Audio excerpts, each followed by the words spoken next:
నమస్తే, welcome to Leo prime time debate. Tirumala కల్తీ నెయ్యి కేసులో తాము తప్పించుకోవడానికి హెరిటేజ్ని లాగే కుట్రను చేస్తూ వస్తున్నారు. వాస్తవానికి ఇండాపూర్ డైరీ ఏంటి అనే దానిపై గతంలో మన డిబేట్లోనే చెప్పాం.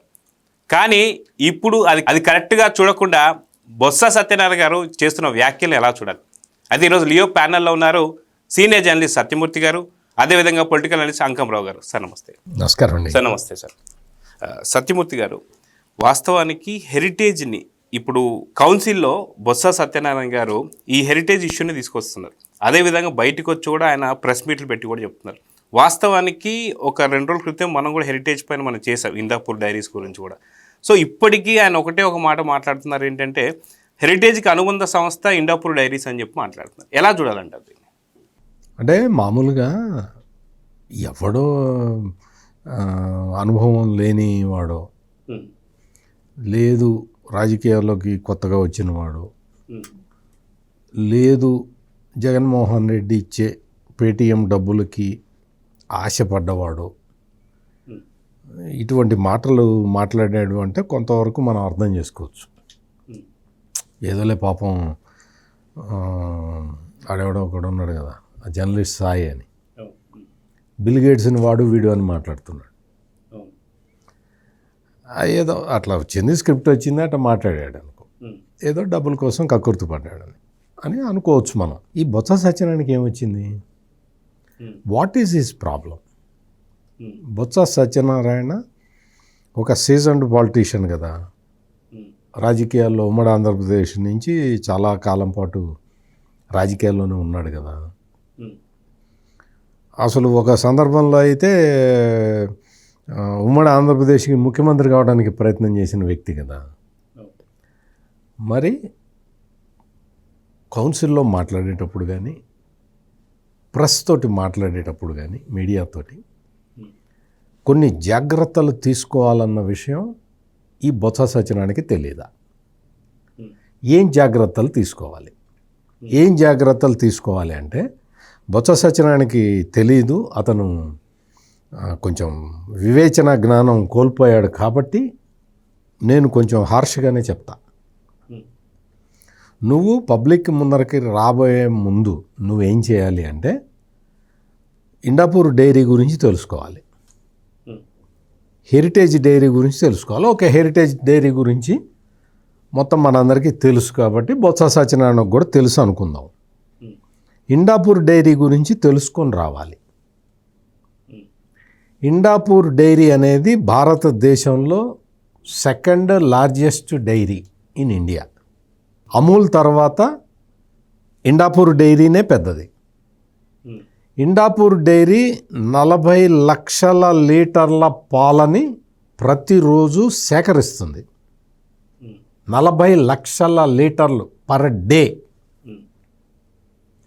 ఇండాపూర్ డైరీ కెపాసిటీ అంటే ఈ పాలని ప్రాసెస్ చేసే కెపాసిటీ వాళ్ళది ఎంత అంటే 50 లక్షల లీటర్లు పర్ డే.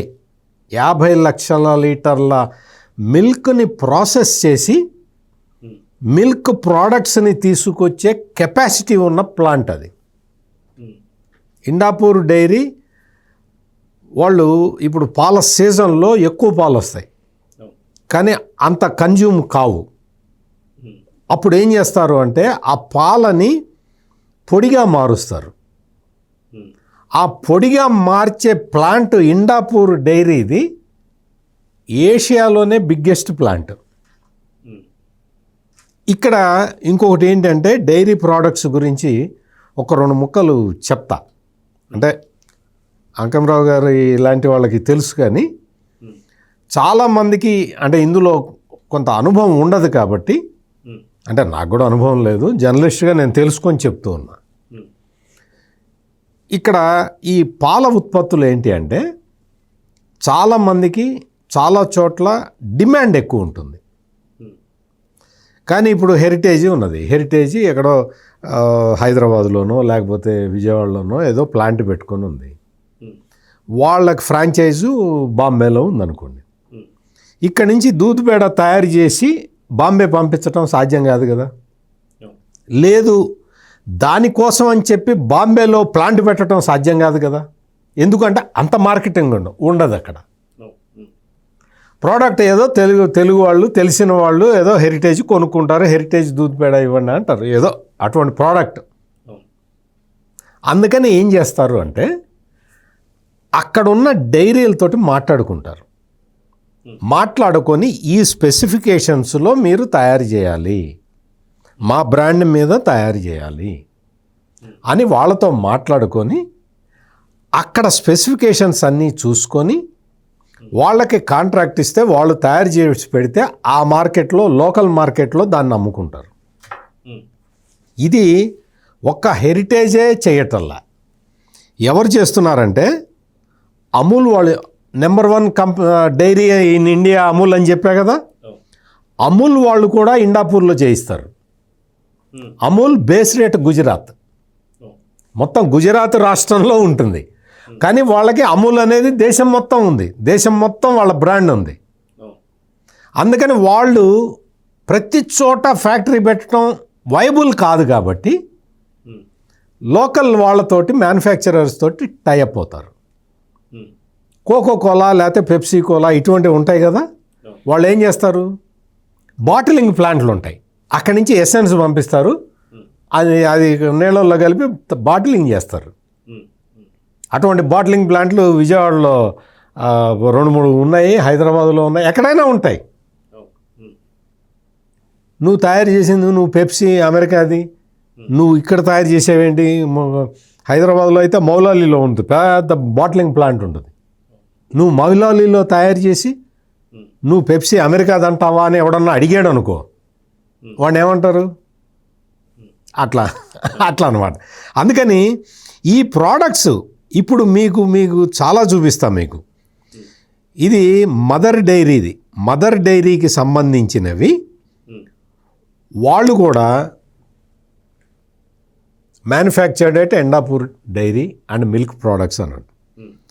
టాటా వాళ్ళవి అట్లాగే ఉంటాయి, మీకు పతంజలి వాళ్ళవి అట్లాగే ఉంటాయి, మీకు ఈ బ్రిటానియా వాళ్ళది పన్నీర్ ఉంది, Britannia paneer manufactured at Indapur dairy and milk products. అంటే వీళ్ళందరూ కూడా ఇప్పుడు నేను చూపించిన కంపెనీలన్నీ కూడా అన్ని హెరిటేజ్ బినామీలేనా? అమూల్, టాటా, పతంజలి, బ్రిటానియా ఇవన్నీ కూడా హెరిటేజ్ బినామీలా, చంద్రబాబు బినామీలా, ఎవరు బినామీలు? అంతంత పెద్ద కంపెనీలు కూడా వాళ్ళు ఏం చేస్తారు అంటే వాళ్ళకున్న డిమాండ్ను బట్టి, డిమాండ్ వాళ్ళ ప్రోడక్ట్ అడుగుతారు కానీ ఎక్కువ కొనలేరు, ఎక్కువ డిస్టెన్స్ ఉంటుంది, పంపించలేరు. ఒకవేళ తయారు చేసినా పంపించలేరు. ట్రాన్స్పోర్ట్లోనే 2 రోజులు పోతే దూద్ పేడ ఎన్ని రోజులు ఉంటుంది? అందుకనే లోకల్గా తయారు చేయించుకుంటారు. అది కూడా వాళ్ళు ప్రమాణాలు చూస్తారు. అదే చెప్పాను నేను ముందరే అదే చెప్పా. నీకు స్పెసిఫికేషన్స్ ఇచ్చి ఈ స్పెసిఫికేషన్స్కి అనుగుణంగా తయారు చెయ్యాలి అని చెప్తారు. ఆ స్పెసిఫికేషన్స్ లేకపోతే రిజెక్ట్ చేస్తారు, వాళ్ళ బ్రాండ్ వేసుకోరు. ఎందుకంటే వాళ్ళ బ్రాండ్ చెడిపోతుంది కదా. నువ్వు నాసిరకం పదార్థాలు తయారు చేసి ఇస్తే వాళ్ళ బ్రాండ్ పాడైపోతుంది కాబట్టి వాళ్ళు ఒప్పుకోరు. ఇటువంటి వ్యవస్థ ఉంటే ఇక్కడ ఇందాపూర్ డైరీలో హెరిటేజ్ వాళ్ళు చీజ్ ఎక్కువ కాలం నిల్వ ఉండదు కాబట్టి చీజ్ ఎక్కడికక్కడ తయారు చేయించుకుంటారు, 2 చోట్ల తయారు చేయించుకుంటారు. తర్వాత UHT మిల్క్, పన్నీరు, ఇవి ఇండాపూర్లో ఆ ప్లాంట్లో తయారు చేయించుకుంటారు. నెయ్యి తయారు చేయించుకోరు, నెయ్యి కొనరు, నెయ్యి ఎవరి దగ్గర కొనరు హెరిటేజ్ వాళ్ళు. ఇది వాళ్ళ కంపెనీ పాలసీ. ఇది ఇండాపూర్ డైరీ చెప్పా కదా. ఇప్పుడు మీకు సింపుల్గా అర్థం అవడానికి నేను ఒక విషయం చెప్తాను. మీరు వీలైతే బొత్స సత్యనారాయణ కలిస్తే బొత్స సత్యనారాయణతో చెప్పండి. సాక్షి పేపర్ ఉంది కదా, సాక్షి పేపరు వాళ్ళు ఏం చేశారు తెలుసా? నేను ఆ సాక్షి పేపర్ వచ్చే టైంకి నేను సూర్య పేపర్ ఎడిటర్గా పనిచేశా. సూర్య పేపర్ ఫౌండర్ ఎడిటర్ని నేను CTP మిషన్లను తీసుకొచ్చా. ఫస్ట్ టైం మొత్తం తెలుగు జర్నలిజంలో సిటిపి, కంప్యూటర్ టు ప్లేట్, ఆ మిషన్లు తీసుకొచ్చి మొత్తం ఉమ్మడి ఆంధ్రప్రదేశ్లో ఇంట్రడ్యూస్ చేసిన వ్యక్తిని నేను. ఈ విషయం సాక్షి వాళ్ళకి తెలిసి వాళ్ళు సిటిపి మిషన్లు ఆర్డర్ ఇచ్చుకున్నారు. ప్రింటింగ్ మిషన్లు ఆర్డర్ ఇచ్చారు. ప్రింటింగ్ మిషన్లు మామూలుగా మనకి ఎంత ప్రింట్ ఆర్డర్ ఉంటుందో దానికి తగ్గట్టుగా మిషనరీ ఆర్డర్ ఇచ్చుకుంటారు. మరి సాక్షి వాళ్ళకి నేను సూర్యాలో అదే చేశా. నా ప్రింట్ ఆర్డర్ ఎంత వస్తుందో ఎక్స్పెక్ట్ చేసుకొని దానికి తగ్గ మిషన్లు నేను ఆర్డర్ ఇచ్చుకున్నా. అన్నీ వచ్చినాయి, సూర్య పేపరు ప్రింట్ అయింది. సాక్షి వాళ్ళు ఏం చేశారంటే, మరి వాళ్ళు అత్యాశకు పోయారో లేదు పుష్కలంగా డబ్బులు ఉన్నాయో, అంటే మామూలుగా వచ్చినాయి కదా, మనకి అందరికి తెలుసు కదా, జగన్మోహన్ రెడ్డి అక్రమాస్తుల కేసే ఇది కదా. మరి అట్లా డబ్బులు వచ్చినాయో తెలియదు కానీ స్విచ్ ఆన్ చేసి ఆఫ్ చేస్తే 5,000 కాపీలు వచ్చే మిషన్లు కొన్నారు. స్విచ్ ఆన్ చేసి ఆఫ్ చేసే లోపల 5,000 కాపీలు వస్తాయి. అంత పెద్ద మిషన్లు కొన్నారు. ఎక్కడెక్కడ నల్లగొండ, మహబూబ్ నగర్ లాంటి చిన్న ప్లేసుల్లో కూడా పెద్ద మిషన్లు పెట్టారు. స్విచ్ వేసి ఆపేస్తే 5,000 వస్తాయి. వాళ్ళకి అక్కడ కావాల్సింది 1,500, 2,000. మొత్తం మిగిలిన 3,500 కాపీలు వేస్ట్ పోవాల్సిందే. అంత పెద్ద మిషన్లు కొన్నారు ఈ సాక్షి వాళ్ళు. కొన్న తర్వాత ఏం చేశారు, మరి మిషన్లు ఏమో లాస్ వస్తున్నాయి. ఏం చేయాలి, చాలా పేపర్లని వాళ్ళు తెప్పించుకొని వాళ్ళ మిషన్ల మీద ప్రింట్ చేయడం మొదలుపెట్టారు. అంటే ప్రింటింగ్లో దీన్ని జాబ్ వర్క్ అంటారు. నేను సాక్షి వాళ్ళు చాలామంది వచ్చి మాట్లాడుతున్నారు కదా, పుంఖాలుగా వ్యాసాలు రాస్తున్నారు కదా, వాళ్ళకి అర్థం అవడానికి చెప్తున్నా. మొత్తం మీ దగ్గర మీ సాక్షి పేపర్ కాకుండా నాకు తెలిసి ఒక 10 పేపర్లు ప్రింట్ అవుతాయి ఒక్క ఎడిషన్ సెంటర్లో. అట్లా ఒక్కొక్క ఎడిషన్ సెంటర్లో అక్కడ లోకల్ పేపర్లు చాలా ప్రింట్ అవుతాయి. అందులో కొన్ని పేపర్లు తెలుగుదేశానికి అనుకూలంగా వార్తలు రాసే పేపర్లు కూడా ఉన్నాయి. అంటే ఆ వార్తలన్నీ నువ్వు రాసినట్టే అనుకోవాలా సాక్షి? ఆ వార్తలన్నీ నువ్వు రాసినట్టు అనుకోవాలా? నువ్వు ఒక పాపులర్ డైరీని కూడా ప్రింట్ చేస్తావు. ఆ పాపులర్ డైరీ పేరు నేను చెప్పను కానీ ఆ పాపులర్ డైరీకి ఎక్కడ మిషన్లు లేవు.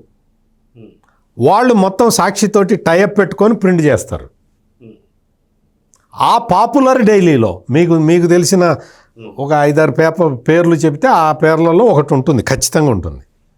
ఆ పాపులర్ డైరీకి ఎక్కడ మిషన్లు లేవు, అన్ని చోట్ల సాక్షిలో ప్రింట్ చేస్తారు. ఆ పాపులర్ డైలీలో తెలుగుదేశానికి అనుకూలంగా వార్తలు వస్తాయి. అది భారతిరెడ్డి గారు రాసినట్టు చెప్తే ఎట్లా ఉంటుంది నీకు? ఆ పేపర్లో ఆ పేపర్ పేరు కూడా చెప్పచ్చు కానీ పబ్లిక్లో బాగుండదు. అంటే నేను చెప్పకూడదు. యాజ్ ఎ జర్నలిస్ట్ నాకు కొన్ని ఎథిక్స్ ఉంటాయి కాబట్టి నేను చెప్పకూడదు. అంటే దీన్ని బట్టి చూస్తే తెలుగుదేశానికి అనుబంధ సంస్థ వైసీపీ అనుకోవాలి మరి. ఎగ్జాక్ట్లీ నేను అడగబోతున్న ప్రశ్న అది.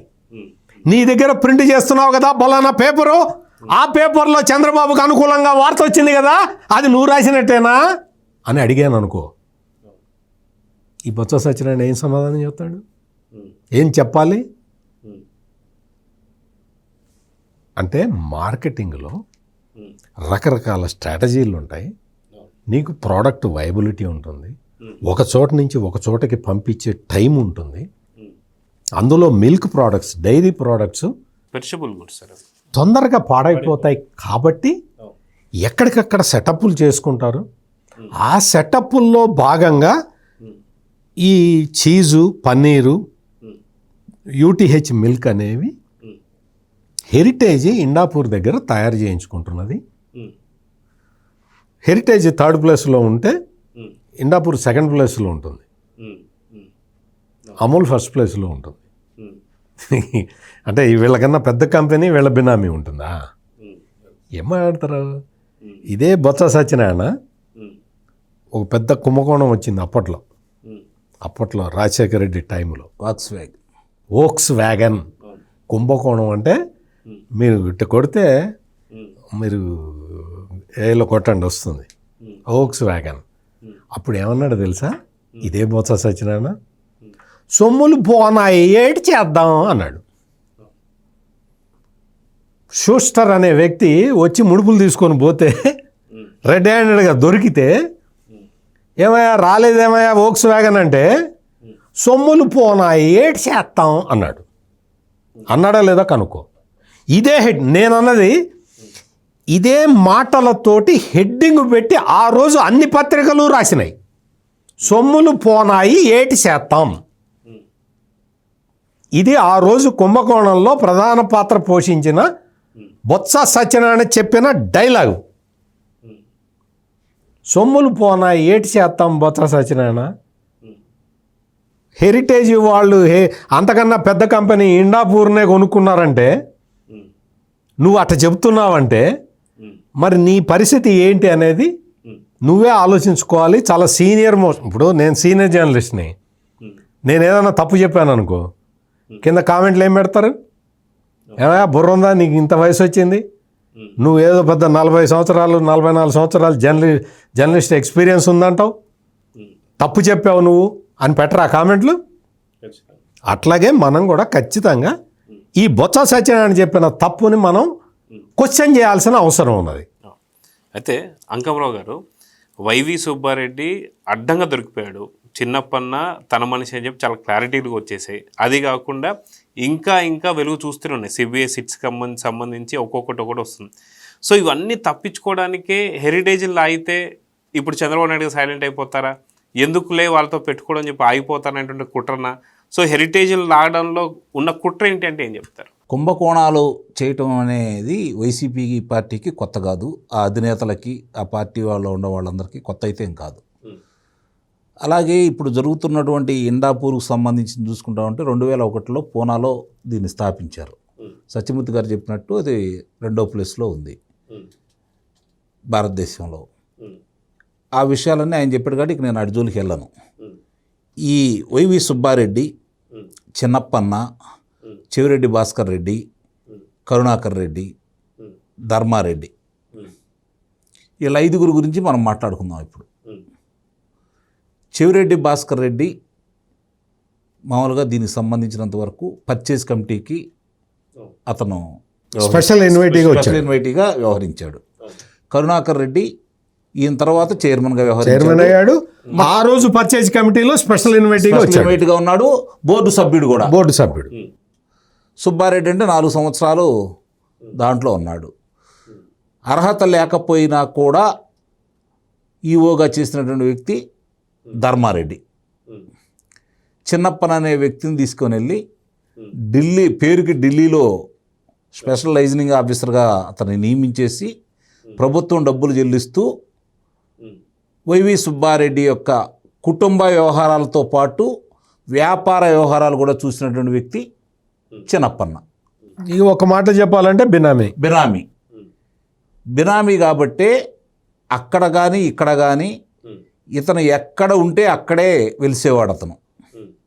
అందుకే ఒక నెలలో 6,400 పైచిలకు సుభదం దర్శనాలు ఇప్పించగలిగినటువంటి ఢిల్లీలో ఉన్నటువంటి లైజనింగ్ ఆఫీసర్. ఎవరో తెలియని వ్యక్తి, ఎవరికో ఈ తెలియదు అంటున్నాడు కదా, ఎవరికి తెలియదు. జగన్మోహన్ రెడ్డికి అతను ఎవరో తెలియదు అంటున్నాడు, సుబ్బారెడ్డి అతను ఎవరో తెలియదు అంటున్నాడు. మరి రికమెండ్ చేసింది ఎవరు? ప్రవీణ్ ప్రకాష్కి. నియమించింది ఎవరు? ఇవన్నీ చిన్నప్పనకు సంబంధించి ఎందుకు పెట్టుకున్నారు అంటే వాళ్ళు దీనికంటే కూడా ఇంకా మనం ఇంకొంచెం లోతుకెళ్తే చిన్నప్పని నియమించడం కాకుండా ఏదైతే ఈ డైరీలో ప్రొఫెసర్ రేంజ్లో ఉన్న వాళ్ళు ఎవరైతే ఉన్నారో వాళ్ళని తీసుకొచ్చి వీళ్ళ సలహాదారులుగాను పర్యవేక్షకులుగాను పెట్టుకున్న వ్యక్తులు ఎన్డీఆర్ఐకి సంబంధించి పనిచేసేవాళ్ళు. హర్యానాలో దాని యొక్క మాతృక సంస్థ, అక్కడి నుంచి బెంగళూరు, మైసూరు ఇలాంటి చోట వాళ్ళు విస్తరించి ఉన్నారు. వాళ్ళని తీసుకొచ్చి దీంట్లో సలహాదారులుగా పెట్టుకున్నారు. ఒకళ్ళైతే ఉద్యోగం అయిపోయిన తర్వాత ఇక్కడికి వచ్చి ఉన్నారు. ఈ నెయ్యిని తయారు చేసే బోలేబాబా డైరీకి సంబంధించి వెళ్ళి ఆ ప్లాంట్ యొక్క రూపురేఖలు సామర్థ్యాన్ని మొత్తం చూసి సర్టిఫై చేయాల్సింది కూడా వీళ్ళే కదా. కానీ అక్కడ ఏమీ లేకపోయినా కూడా అన్నీ ఉన్నాయని సర్టిఫికేట్ చేసింది వీళ్ళే కదా. అంటే దాని అర్థం ఏమంటారు? శాస్త్రవేత్తలు అయ్యి ఉండి తిరుమల తిరుపతి వెంకన్న స్వామికి దగ్గర చేసే ఈ ప్రసాదాలు కావచ్చు, లేకపోతే కైంకర్యాలకు కావాల్సినటువంటి నెయ్యిని ఎంత పవిత్రంగా భావించాలి, అసలు అక్కడికి వెళ్ళి చేయటం. ఇప్పుడు నాకు తెలిసి కోటీశ్వరులు కూడా వాళ్ళ ఇల్లు అక్కడ సేవ చేసుకునే అవకాశం కోసం సంవత్సరానికి ఒకసారి లేదా 2 సార్లు ఇస్తారు, వాళ్ళ సామర్థ్యాన్ని బట్టి, అక్కడ పనితీరుని బట్టి. దానికోసం వెంపర్లాడుతూ ఉంటారు. వాళ్ళ కళ అన్నమాట అది. ఆ వెంకన్న సన్నిధిలో మనం సేవ చేయాలి అనేది. అలాంటి చోట వాళ్ళు ఒక అధికారులుగా నియమించబడితే వాళ్ళు ఎంత బాధ్యతగా వ్యవహరించాలి.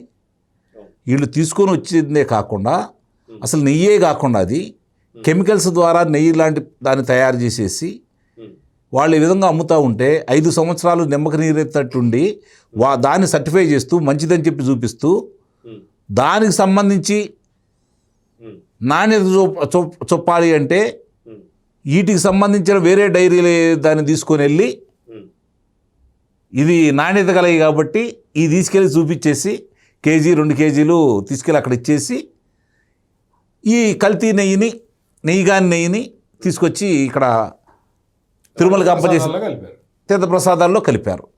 ఇప్పుడు ఈ విషయాలన్నీ చంద్రబాబు నాయుడు గారు నియమించినటువంటి సిట్టు ద్వారా 2019 నుంచి 2024 వరకు ఎవరెవరు ఎంత తీసుకున్నారు, ఎక్కడ దీన్ని తయారు చేశారు, దీనికి ఎవరు సహకరించారు, ఎవరి ఇంట్లో సమావేశాలు జరిగినాయి, ఎప్పుడు బెదిరించాడు ఈ చిన్నప్పన్న ఖాతాలోకి ఎన్ని డబ్బులు వచ్చినాయి, అలాగే ఉప ఎన్నికల సందర్భంగా ఈ లడ్డుల్ని ఏ విధంగా పంచారు, కరోనా టైంలో ఈ లడ్డుల్ని ఏ విధంగా చేశారు, ఇవన్నీ కూడా వివరాలన్నీ సేకరించారు. కాబట్టి అన్ని విషయాలు కూలంకుషంగా ఒక్కొక్క అంశాలన్నీ బయటకు వస్తున్నాయి. కాబట్టి ఇప్పటికి 36 మందిని నిందితులుగా చేర్చారు. కాబట్టి ఆ 36 మందిని ఇందాక నేను చెప్పినట్టు 34, 35, 36 వాళ్ళ ముగ్గురు కూడా దాంట్లో ఉన్నారు. కాబట్టి నిపుణులు, శాస్త్రవేత్తలు వాళ్ళు ఉన్నారు. కాబట్టి వీళ్ళతో పాటు ఎవరెవరు చేశారో మొత్తం వివరాలన్నీ బయటకు వస్తున్నాయి. కాబట్టి చిన్నప్పన్న, వైవి సుబ్బారెడ్డి, కరుణాకర్ రెడ్డి, చివరెడ్డి భాస్కర్ రెడ్డి, ధర్మారెడ్డి వీళ్ళ 5 వేళ్ళులా అక్కడ ఉండి వ్యవహరించేసి వేరే వాళ్ళు ఎవరిని అక్కడ రానియకుండా, వేరే వాళ్ళకి ఎవరికి తెలియకుండా ఈ కార్యక్రమాలన్నీ నిర్వహించింది. వాళ్ళది ఒకటే ధ్యేయం, ఒకటే కారణం, హిందువుల మనోభావాలు దెబ్బతీయాలి. అఖిలాండ కోటి బ్రహ్మాండ నాయకుడైనటువంటి ఆ వెంకటేశ్వర స్వామి సన్నిధికి భక్తులు ఎవరు రాకుండా చెయ్యాలి. పొరపాటున ఎవరన్నా భక్తులు వస్తే ఈ విష పదార్థాలను తినిపించి స్లో పాయిజన్ రూపేణ వాళ్ళని చంపేయాలనే ధ్యేయంతో, హిందువులను చంపేయాలనే ధ్యేయంతో హిందువుల మీద చేసినటువంటి దాడిది. దాన్ని ఈరోజు సాక్ష్యాధారాలతోటి చంద్రబాబు నాయుడు గారు నియమించినటువంటి సిట్టు అన్ని విషయాలు బయటికి తీశారు. కాబట్టి ఒక్కొక్క విషయాలన్నీ వెలుగు చూపేసి దోషులుగా వాళ్ళు తేలుతున్నారు. కాబట్టి దాన్ని తప్పించుకోలేని విధంగా సిబిఐ వాళ్ళకి అప్పచెప్పిన తర్వాత కూడా ఇవన్నీ పొందుపరిచి ఉన్నాయి. కాబట్టి ఈ పక్క తీసేయలేరు. కాబట్టి ఏదో అరకొరగలాగా సిబిఐ వాళ్ళ జేబు సంస్థ కాబట్టి జేబీఐ అది వాస్తవంగా సిబిఐ కాదు. ఆంధ్ర రాష్ట్రానికి సంబంధించినంత వరకు అది సిబిఐ కాదు, జేబీఐ.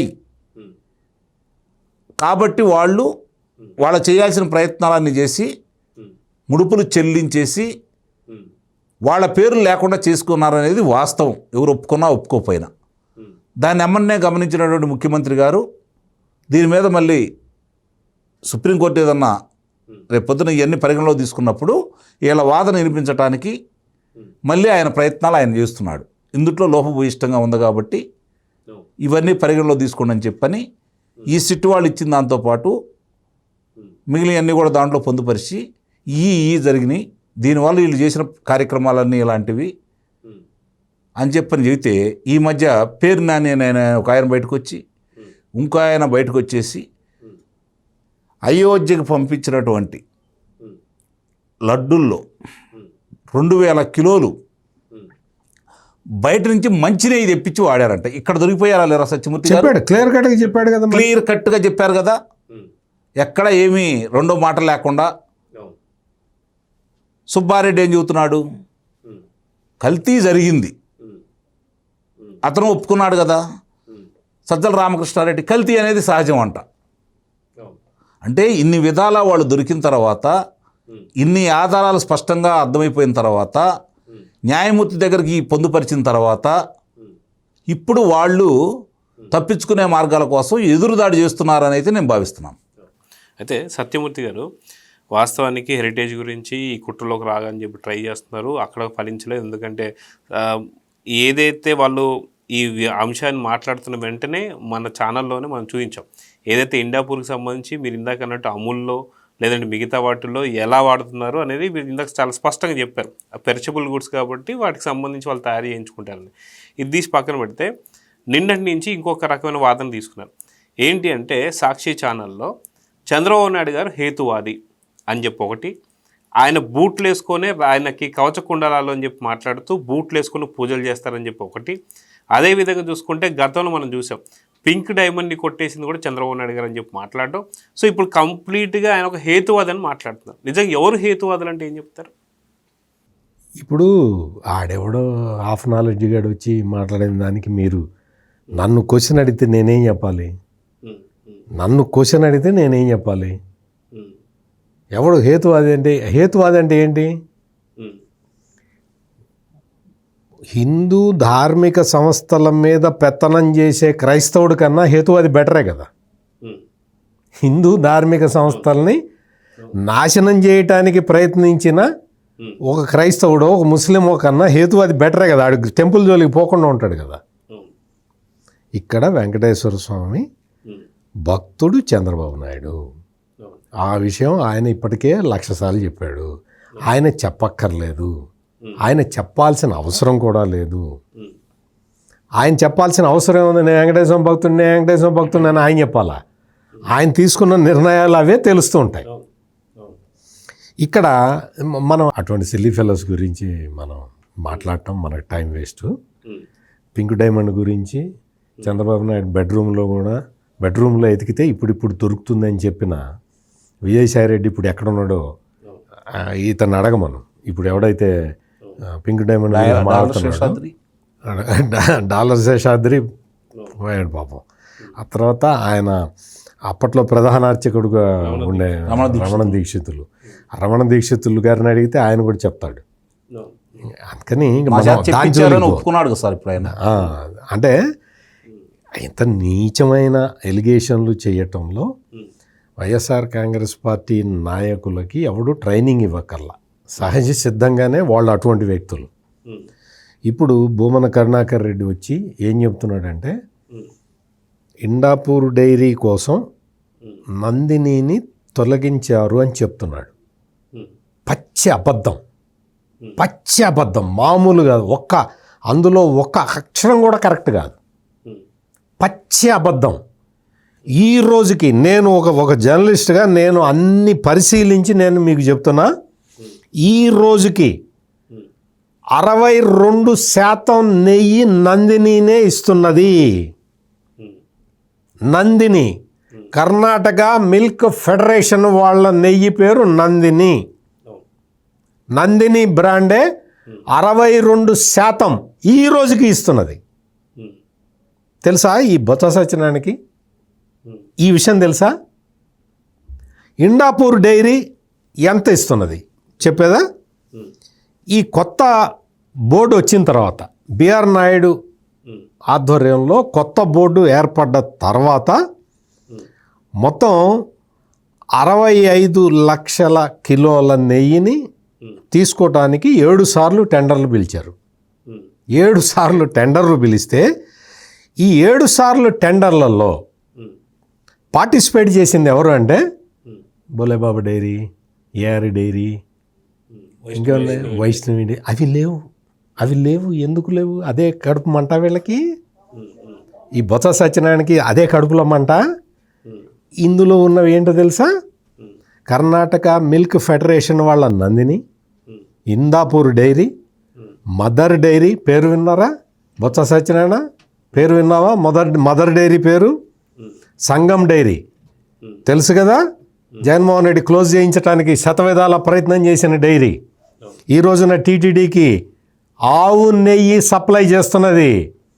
జగన్మోహన్ రెడ్డి మూయించడానికి ప్రయత్నించిన Sangam dairy, premier agri, Kolhapur dairy Gokul brand తోటి నెయ్యి అమ్ముతుంది, ఆవు నెయ్యి అమ్ముతుంది, గోవింద్ మిల్క్. ఈ ప్రముఖ సంస్థలు 7 సంస్థలు టెండర్లలో పార్టిసిపేట్ చేస్తున్నాయి. అంటే అర్థం ఏంటి? బొత్స సత్యనారాయణ దొంగలు పారిపోయారు. దొంగ కంపెనీలు ఏవి ఇక్కడికి రావటానికి కూడా సాహసించట్లా. గుర్తుపెట్టుకో, ఇందులో నందిని మొత్తం 62% నెయ్యిని ఈ రోజుకి టీటీడీకి ఇస్తున్నది. ఇండాపూర్కి ఎట్లా వచ్చిందో తెలుసా? ఇండాపూర్ తీసుకొచ్చి చంద్రబాబు పెట్టాడు అని చెప్తున్నాడు ఈ బొత్స సత్యనారాయణ. నేను వేరే వాడు చెప్పిన దాని జోలికి నేను పోవట్లా. బొత్స సత్యనారాయణ చాలా సీనియర్ నాయకుడు కాబట్టి బొత్స సత్యనారాయణ చెప్పినవే చెప్తున్నా నేను.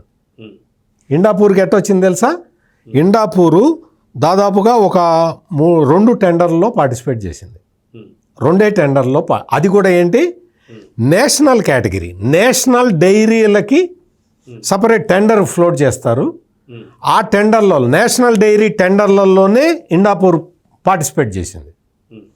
పార్టిసిపేట్ చేస్తే నందిని L1 వచ్చింది, ఇండాపూర్ L2 వచ్చింది. నందినికే ఇచ్చారు. మొత్తం అంటే ఆ 10 లక్షల లీటర్ల టెండర్లు, 10 లక్షల కిలోల నెయ్యి టెండర్లన్నీ నందినికి వెళ్ళినాయి. ఒకటి 20 లక్షల కిలోల నెయ్యి సప్లై చేసే టెండర్కి కూడా L1 నందినినే వచ్చింది, L2 ఇండాపూర్ వచ్చింది.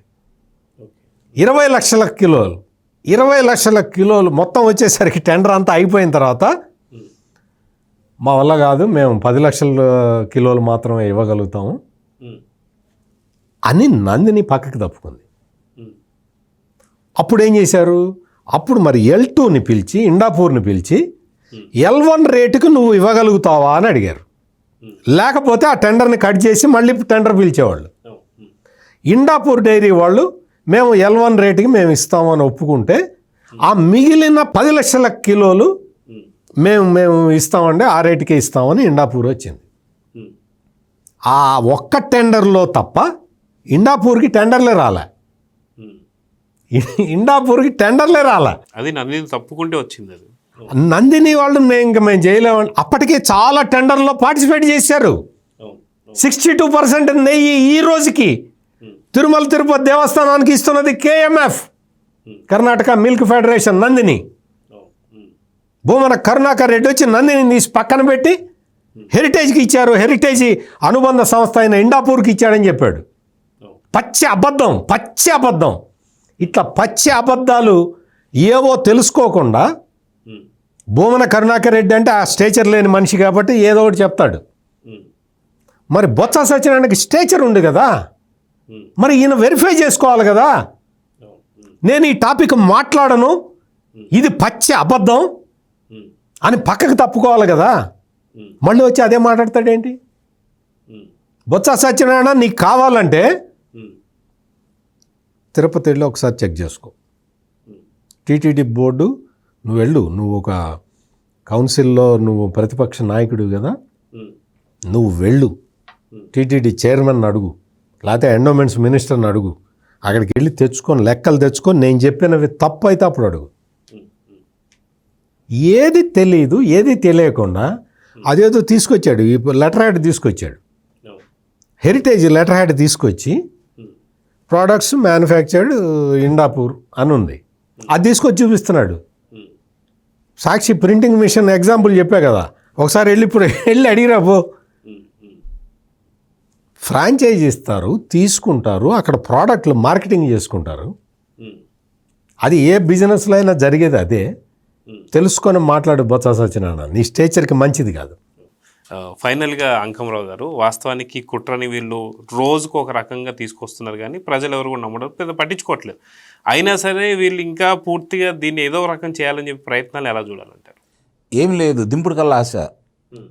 ఇందా నేను చెప్పినట్టు ఒకవేళ సిబిఐని మేనేజ్ చేయగలిగారు కానీ రాష్ట్ర సిట్ని అయితే వాళ్ళు ఏం చేయలేరు కదా. సిట్ ద్వారా అన్ని వివరాలన్నీ చంద్రబాబు నాయుడు గారి దగ్గర ఉన్నాయి కదా. ఆ వివరాలతోటి ఈరోజు వాళ్ళు ఎన్ని నాటకాలు ఆడినా, ఏం చేయాలని ప్రయత్నించినా, ఎవరిని తప్పించాలని ప్రయత్నం చేసినా, దాంట్లో ఎవరి పేర్లు లేకుండా చేయాలని ప్రయత్నం చేసినా, సూత్రధారులు పాత్రధారులతో పాటు పైనుండి చక్రం తిప్పిన వాళ్ళందరినీ దాన్ని కూడా ఎవరి దగ్గరికి ఈ డబ్బులు వెళ్ళినాయి, ఎట్లా వెళ్ళినాయి, వైవి సుబ్బారెడ్డిని ఉత్తరాంధ్రకి ఇన్ఛార్జిగా నియమించిన తర్వాత చిన్నప్పన్ అనే వ్యక్తి నెలకి 75,000 రూపాయలు తీసుకునే ఈ వ్యక్తి 17 ప్లాట్లు ఎలా కొనగలిగాడు అక్కడ? ఇప్పుడు ఈ డబ్బులన్నీ ఎక్కడై? ఎంటర్ అయింది కదా. ఈ డబ్బులన్నీ ఎక్కడై? ఇవి వీటితో పాటు చెప్పారు కదా కరుణాకర్ రెడ్డి. కరుణాకర్ రెడ్డి గురించి కనుక మనం మాట్లాడుకోవాలంటే చాలా స్పష్టంగా అతను ఆ వెంకటేశ్వర స్వామిని నల్లరాయి బండరాయి అని మాట్లాడినటువంటి వ్యక్తి, చెప్పు తీసుకొని కొడితే తప్పేంటి అని చెప్పి మాట్లాడినటువంటి వ్యక్తి, వాళ్ళ కుమార్తె వివాహం క్రైస్తవుల యొక్క ఆచారాల ప్రకారం చేసినటువంటి వ్యక్తి. మరి అలాంటి వ్యక్తి ఈరోజు హిందూ దేవాలయం అనేటువంటి వెంకటేశ్వర స్వామి మీద, లేకపోతే ఇక్కడ జరుగుతున్నటువంటి ఈ భక్తుల మీద విష ప్రచారం చేయక దీన్ని గొప్పగా ఎలా చెప్తాడు చెప్పండి? ఇప్పుడు అతను ఇంత పచ్చబద్ధాలు చెప్పాడు కదా, 62% ఇంకా నందిని నెయ్యి ఇస్తూనే ఉంటే దాన్ని తప్పించారని మాట్లాడారు కదా. ఇప్పుడు మీ ద్వారా ప్రభుత్వాన్ని నేను చేసే విన్నపం ఏంటంటే, ఇన్ని అబద్ధాలు వాళ్ళు మాట్లాడుతుంటే మీరు కనీసం వాళ్ళకి వివరణ ఇవ్వండి అని చెప్పని 41 నోటీసులు కూడా ఎందుకు పంపించట్లేదు? మీరు దాని మీద కనుక సరైన చర్యలు తీసుకుంటూ ఉంటే ఇలాంటి మాటలు మాట్లాడరు కదా. ఎందుకు మీరు మిన్నకున్నారు? ఎందుకు దీని మీద మీరు చర్యలు తీసుకోవడానికి ఉపేక్షిస్తున్నారు? వాళ్ళకి అవకాశం ఎందుకు కలగజేస్తున్నారు? వాళ్ళ నోట్లకు ఎందుకు తాళాలు వేయట్లేదు? ఇలా విచ్చలవిడిగా వాళ్ళు మాట్లాడే అవకాశాన్ని మీరు ఎందుకు కలగజేస్తున్నారు? దీన్ని అంటే ఇప్పుడు ఒకవేళ సుప్రీం న్యాయస్థానం పర్యవేక్షిస్తుంది కదా, రేపు వాళ్ళు తీర్పు ఇచ్చిన దాకా మీరు ఆగుదాం అనుకున్నారేమో. ఈలోపు వీళ్ళు మాట్లాడేదానికన్నా మీరు ఇవ్వాలి కదా రాష్ట్ర స్థాయిలో. అది న్యాయస్థానం చూసుకుంటుంది. దాంట్లో ఏం జరిగింది ఏంటనేది న్యాయస్థానం చూసుకుంటుంది. మరి వీళ్ళు మాట్లాడేదానికి వివరణ అడగాలి కదా. ఎందుకు ఈ విధంగా మాట్లాడుతున్నారని చెప్పని మీరు ఎందుకు ప్రశ్నించట్లేదు? ఈ విధంగా ఎందుకు ఒక్కోళ్ళు ఈ విధంగా దాని మీద విషం చిమ్మే విధంగా, దీన్ని డైవర్ట్ చేసే విధంగా ప్రజల్లోకి విపరీతంగా వెళ్ళిన తర్వాత ఈరోజు నాకు తెలిసినంత వరకు హిందువులు కావచ్చు, ఏ మతస్థులైనా కూడా దీంట్లో ఇలా జరిగిందని సంగతి తెలిసిన తర్వాత, అక్కడ నెయ్యే లేదని సంగతి తెలిసిన తర్వాత ఇది వైసీపీ వాళ్ళ నైజం అని చెప్పి మొత్తం ఒక నిర్ణయానికి వచ్చేసారు. వాళ్ళు ఏదైనా చర్చించుకుంటే, వాళ్ళు దీని గురించి ఏంటని చెప్పి రోడ్డు ఎక్కితే అప్పుడు ఏదైనా మాట్లాడుకున్నా ఒక అర్థం ఉండేది. ఈరోజు వాళ్ళందరూ ఒక నిర్ణయానికి వచ్చేసి వాళ్ళు సంఘీభావం తెలుపుతున్న తర్వాత కూడా వీళ్ళు ఎందుకు వాళ్ళ మీద చర్యలకు ఉపక్రమించట్లేదు? ఎందుకు ఇన్ని అబద్ధాలు? చూసాం మొన్న ఏది శనేశ్వరుడు స్వామి విగ్రహం అక్కడ పడి ఉంటే, 25 సంవత్సరాల క్రితం అక్కడ పడి ఉంటే దాన్ని ఈ కరుణాకర్ రెడ్డి 2 సార్లు చైర్మన్గా వ్యవహరించుంటే, సుబ్బారెడ్డి 4 సంవత్సరాలు వ్యవహరించుంటే, కాంగ్రెస్ ప్రభుత్వం 10 సంవత్సరాలు ఉంటే, వీళ్ళు 5 సంవత్సరాలు ఉంటే 15 సంవత్సరాల్లో కూడా దాన్ని పట్టించుకోకపోతే, మన బిఆర్ నాయుడు గారు వచ్చిన తర్వాత దాని గురించి మొత్తం అక్కడంతా సద్దుం చేసి మామూలుగా అక్కడ ఏంటి రకరకాలుగా అసాంఘిక కార్యక్రమాలు చేయడానికి నిలవుగా మారింది. అది దాన్ని శుభ్రం చేసేసి అది బయటకు వస్తే అది కనపడితే దాన్ని తీసి పక్కన పెట్టేసి మళ్ళీ శుభ్రం చేసి దాన్ని యథాస్థానంలో దాన్ని పెట్టారు. మరి అన్ని సంవత్సరాలు కరుణాకర్ రెడ్డి కనపడలేదా? లోకలే కదా అతను. సుబ్బారెడ్డి అంటే బయట నుంచి వచ్చాడు, ప్రకాశం జిల్లా నుంచి. నువ్వు అక్కడాడివే కదా, తిరుపతివే కదా. నువ్వు కడప నుంచి వచ్చిన తిరుపతి వాసివే కదా, ఇప్పుడు అక్కడే ఉంటున్నావు కదా. మరి నీకు కనపడలేదా? చెవిరెడ్డి భాస్కర్ రెడ్డి కనపడలేదా? చిత్తూరు జిల్లాలో శాసనసభ్యుడే కదా అతను. మరి వీళ్ళెవరు కనపడలేదు అంటే ఇన్ని పచ్చబద్ధాలు స్పష్టంగా అక్కడ ఆడుతూ, ఆ రోజు ఎవరైతే ఈ పరకామణికి సంబంధించిన దాంట్లో కూడా స్పష్టంగా రవికుమార్ అడ్డంగా దొరికిపోయిన తర్వాత, అతన్ని ప్రోత్సహించి ఇవన్నీ చేసింది వీళ్ళేని అర్థమైపోయిన తర్వాత, ఎవరైతే సతీష్ కుమార్ వాంగ్మూలం 2సారి వచ్చి ఇవ్వబోయే సమయంలో వాళ్ళ పేర్లు బయటకు వస్తాయి కాబట్టి నిర్దాక్షిణ్యంగా అతను చంపేశారు. ఇప్పటికే ఆ విషయం ఇంకా వెలుగు చూపలేదు ఏం జరిగిందనేది. ఇవన్నీ వాళ్ళకు ఊతపిచ్చేలాగా ఉన్నాయని చెప్పని ఈరోజు వాళ్ళు ఇష్టారీతిగా మాట్లాడుతూ ఉన్నారు, వాళ్ళ మెడకు చుట్టుకుంటాయి కాబట్టి. సతీష్ కుమార్ వచ్చి వాంగ్మూలం ఇస్తే ఎవరికి నష్టం? సత్యమూర్తి గారు బాధ్యులైన వాళ్ళకే కదా. ఆ బాధ్యులు వీళ్ళే కదా. వాళ్ళ ప్రభుత్వం హయాంలోనే కదా జరిగింది. సీసీ కెమెరాలు మాయం చేయాలని చూస్తే ఆ వెంకటేశ్వర స్వామి మళ్ళీ ఇంకొక భక్తుడి రూపేణా తీసుకొచ్చి ఇచ్చారు కదా, అతను పరకామణిలో దొంగతనం జరిగే దానికి అన్నిటి కూడా ఇందాక మీరు చెప్పారు పింక్ డైమండ్ అని చెప్పని. ఎప్పుడో మైసూర్ మహారాజులు ఇస్తే అది పింక్ డైమండ్ కాదు, రూబీ. దాన్ని తీసుకొని ఇస్తే ఒక భక్తుడు అత్యుత్సాహంతో కానుకలు అంటే డబ్బులు అట్లా చేసినప్పుడు దానికి తగిలి అవి ముక్కలై కింద పడిపోతే దాన్ని భద్రంగా తీసుకొని మూట కట్టి ఇప్పుడు అక్కడే ఉంది కదా. మరి ఇన్ని పచ్చబద్దాలు వాళ్ళు ఆడుతూ ఉంటే చర్యలేవి ఎప్పుడు తీసుకుంటారు? ఇంతగా విషాన్ని వాళ్ళు ప్రజల్లోకి తీసుకెళ్తూ ఉంటే, విషబీజాలను నాటుతూ ఉంటే, తినగ వేప తీయన అన్నట్టు మీరు మినకుండా కూర్చుంటే వాళ్ళు ఇదే విధంగా మాట్లాడుతూ ఉంటారు కదా. తప్పు చేసింది వాళ్ళు, 20 కోట్ల లడ్డూలు తయారు చేసి కనీసం 100 కోట్ల మందికి తినిపించింది వాళ్ళు. దాదాపు నాకు తెలిసి హిందూ అన్న ప్రతి వాళ్ళు తిని ఉంటారు. ఇది తిరుపతి లడ్డూని అంత పవిత్రంగా భావిస్తారు కాబట్టి. ఇంత చేసిన వాళ్ళు ఈ విధంగా ఎదురు తిరిగి మాట్లాడుతూ ఉంటే ఎందుకు ఉపేక్షిస్తున్నారు అనేది ఒకసారి కూటమి ప్రభుత్వం ఆలోచించుకోవాలని చెప్పి మీ ద్వారా నేను కోరుకుంటున్నాను. ఇంకొక పాయింట్ ఏంటంటే, వైఎస్ఆర్ కాంగ్రెస్ పార్టీ అధికార ప్రతినిధులు 2-3 మాట్లాడగా నేను విన్నాను. ఒక పాయింట్ భూమన కరుణాకర్ రెడ్డి కూడా అదే పాయింట్ మాట్లాడగా విన్నాను. ఆ పాయింట్ ఏంటి అంటే, హిందాపూర్ డైరీ ఇప్పుడే టెండర్లో పార్టిసిపేట్ చేస్తున్నది, చంద్రబాబు నాయుడు వచ్చిన తర్వాతే టెండర్లలో పార్టిసిపేట్ చేస్తున్నది అని వైసీపీ వాళ్ళు అధికార ప్రతినిధులు డైరెక్ట్గా చెప్తూ ఉన్నారు. భూమన కరుణాకర్ రెడ్డి కూడా అదే విషయాన్ని చెప్తూ ఉన్నాడు.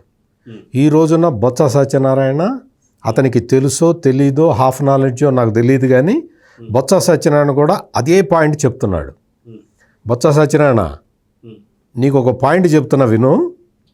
హిందాపూర్ డైరీ 2019 నుంచి 2024 లోపల ఆ టైంలో పిలిచిన మీ ప్రభుత్వం ఉండంగా, మీ వైవి సుబ్బారెడ్డి, భూమన కరుణాకర్ రెడ్డి చైర్మన్లుగా ఉండంగా టీటీడీ పిలిచిన టెండర్లలో 7 సార్లు పార్టిసిపేట్ చేసింది.